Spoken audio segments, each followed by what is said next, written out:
You preachers of the Bible. You spiritual teachers. What did Paul mean when he said, we war not against flesh and blood, but against principalities and powers and the rulers of the darkness of this world and spiritual wickedness in high places? It's not white flesh that we're at war against.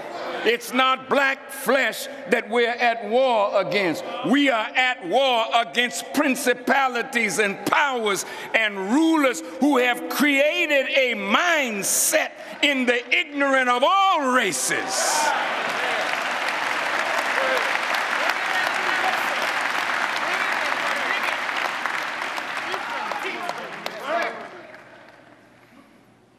So I embarked on a tour of America.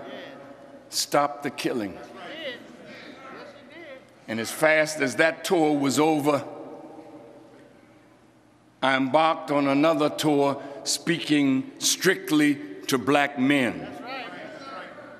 I thank the Christian pastors who opened the doors of their churches and allowed Brother Farrakhan to stand in their pulpits to talk to black men and to give black men some sense of pride in themselves, to lift them up from the degradation, self-negation, self-hatred that American society, from the religious, the political, the economic, the system of jurisprudence, black men are put down. Black women lifted up. So that black men don't get hired, but a black woman will. There are more black women working downtown. Black men who are qualified can't find a job. But this is all part of a drama that spiritual wickedness in high places understands exactly what Farrakhan is saying, and that's why they don't want you to hear me. They call me anti-white. Have you seen the skin color of Farad Muhammad, the teacher of the Honorable Elijah Muhammad? Is there any white man in here whose skin is whiter than his, yet he was a member of the black family?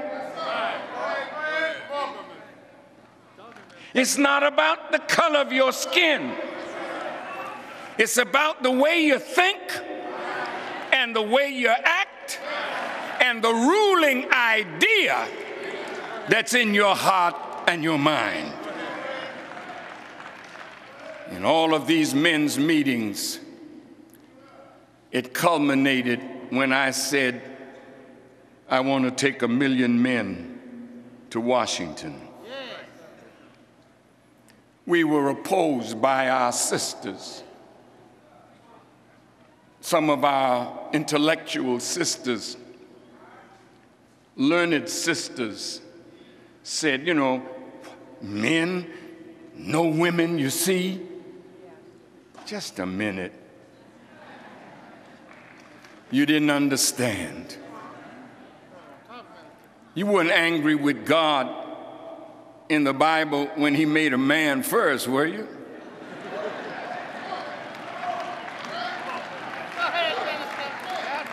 Well, if you're not angry with God for dealing with a man first, don't be angry with Farrakhan for wanting to deal with black men who are a problem to black women and a problem in the society.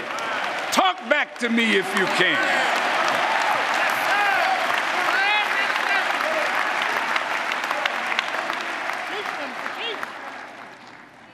We were opposed on all sides. But on that morning, they came to my room the night before. They said, "Daddy, there's over 100,000 people on the mall right now." I thought they were smoking some funny cigarettes. I really didn't think they knew what they were talking about. But by the time the sun rose and Ahmed Tijani bin Umar said the call to prayer, there were hundreds of thousands of black men on that mall. The media from all over the world was there because they expected black men to act the fool. But they did not know that I, Louis Farrakhan, had gone to them and taught them well and told them, listen, listen. How can they know except they have a teacher? And how can they have a teacher unless God sends you one? Because your enemy is not going to send you a teacher to relieve you from his oppression.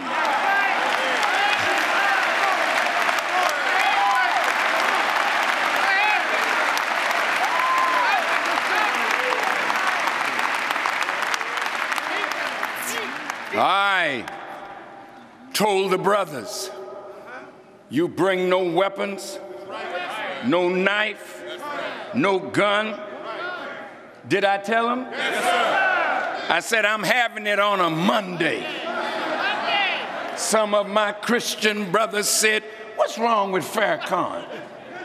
We don't have no marches on a Monday. He need to come and talk to those who know about marching. I don't know about your marching, but I know when God inspires something, even though you think it's difficult, it's all easy with God. I said, come on a Monday. I want to see if you'll give up a day's pay. Stop going to school because you ain't learning that much anyway. I said, you get your money together, because Farrakhan is not going to white philanthropists to ask them for money to buy buses to bus in black men. You're going to pay your way. And when I know that you have made a reasonable sacrifice to atone to God for your failure as a man, then I know the Spirit of God will be present on that day. Well, the government closed down. Supreme Court didn't hear no cases. There was no Senate in session, no House of Representatives in session. City government closed down. Armed forces were in the tunnels under Washington, waiting for so-called Negroes to go crazy so they could kill us wholesale.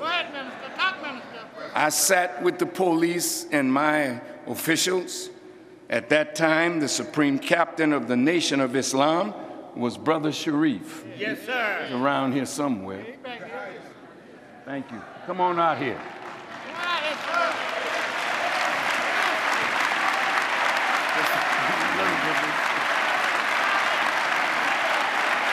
Brother Sharif was working with the district police, with the Washington police, with the mall police, and he came to me and said, Brother Farrakhan, if anything jumps off, they said they have an escape route for you.